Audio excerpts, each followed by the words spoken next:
Welcome back again. I'm Joel O'Loughlin, Managing Director of My Zambia, My Africa, and you're watching AILTV Perspectives. I had the opportunity to talk to and interview some of the very important dignitaries that attended.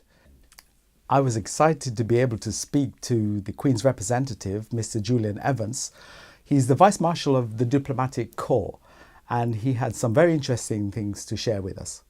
Well, first of all, can I say I'm really delighted to be here. I mean, a major part of my job, both working for Her Majesty and for the Foreign Secretary, is to develop the relationship with foreign diplomatic missions in London, particularly Commonwealth diplomatic missions in London. So I was delighted when the High Commissioner, whom I've known since he arrived in the UK actually, invited me to be the guest speaker. In terms of the relationship with Zambia, I mean, I think the importance that we ascribe to that is demonstrated by two recent visits. One was our own Minister for Africa, Rory Stewart, who also is a Minister for International Development, who was there earlier this month. And then in last month, we had the Lord Mayor of the City of London.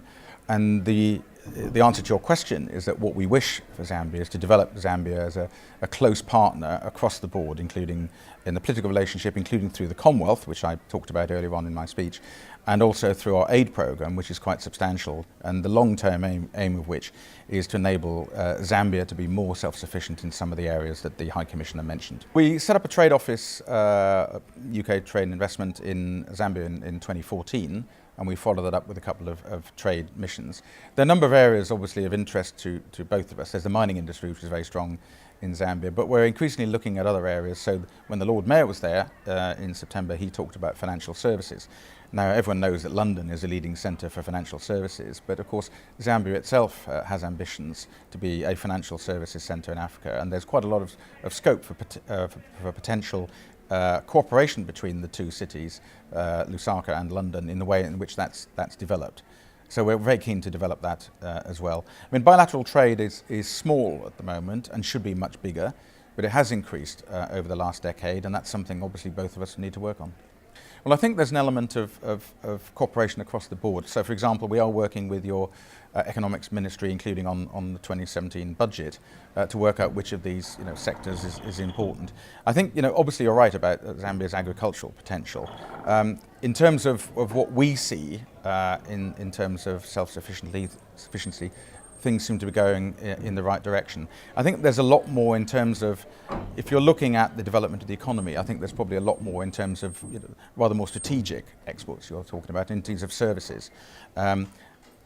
For example, there are a number of major UK companies which have expressed interest and indeed are working in Zambia, including Vodafone, we mentioned. Tullow Oil was one that both I and the High Commissioner talked about today. And then we come back again to the financial services, where we think there is quite a lot of potential for growth. So it's not just about the agricultural economy, it's about a lot of other stuff that can be built on top of that. My directorate in the Foreign Office is responsible for doing the basic logistics for that event, which includes the accommodation, the venues, the security, and a number of other things. It is going to be one of the biggest events that the UK has hosted for many years. Perhaps not as big as the Olympics, but I think you get the feel of the scale of the matter. We're delighted that the President's coming. There will of course be 52 countries, possibly more, depending on who comes back. Next year it's in April. We're looking forward to it enormously. Her Majesty the Queen is going to be, I think, heavily involved in that. We're looking at London and Windsor as locations. And I think it reflects the fact that the focus that we place on the Commonwealth as the UK and the areas where we see we can develop cooperation with Commonwealth countries. There are all sorts of issues we need to discuss. There's the environment, for example. We saw what happened recently in the Caribbean. There are all sorts of developments, including in the areas of youth. You only have to look at the figures at the population in the Commonwealth under the age of, say 25, to see that we really need to focus on the problems that the youth of today are facing. We think it's going to be a very important summit for the Commonwealth. I mean, we don't necessarily talk much about Brexit, as you know, in the UK, but the focus on the Commonwealth is a very important one, because I think there is a feeling in some quarters, at least, that the Commonwealth has been slightly neglected, and this is an opportunity for us to look a bit more at the Commonwealth and what we can do in collaboration with all those other countries with which we share so much, including values.